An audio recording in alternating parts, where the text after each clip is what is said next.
Inaugurato il nuovo centro dialisi a Cividale del Friuli, l'opera, frutto di un percorso avviato nel 2007, è stata completata grazie a un recente stanziamento regionale di circa 390.000 euro, che ha portato a compimento un investimento complessivo superiore ai 7 milioni e mezzo. Un passo voluto, cercato, concordato anche con naturalmente i professionisti, necessario per dare una risposta anche di umanizzazione delle cure anche nel settore della dialisi.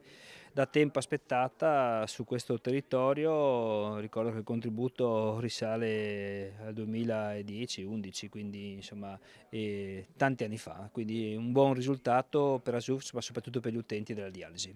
La struttura, collegata alla nefrologia di Udine, dispone di 15 posti tecnici e 20 apparecchiature di ultima generazione. Attualmente assiste 49 pazienti cronici che rappresentano il 30% del bacino udinese, soggetti fragili con età media di 76 anni. La soddisfazione di una giornata importante per la sanità della regione, per la sanità territoriale e la soddisfazione anche personale di aver dato un piccolo contributo da sindaco ma poi da consigliere regionale per gli stanziamenti che sono stati necessari proprio al completamento di questi spazi e al loro attrezzaggio. Cividale diventa un presidio strategico per la gestione della cronicità, riducendo gli spostamenti dei pazienti e migliorandone la qualità della vita.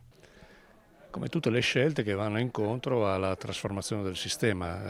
Oggi parliamo di dialisi, ma potremmo parlare di tante altre specialità che oggi vengono affrontate nella tipologia del cronico, che facciamo un po' fatica a far passare come un elemento che invece migliora le condizioni delle persone, tra l'altro in una condizione di prossimità, è la trasformazione della capacità di risposta al bisogno delle persone. Bisogno che corre molto, a un modello di organizzazione che fa fatica a correre alla stessa velocità, però io penso che la strada sia tracciata e dobbiamo solo tutti quanti approcciare con serietà a queste soluzioni che non hanno delle alternative. Cividale è una dimostrazione di questo.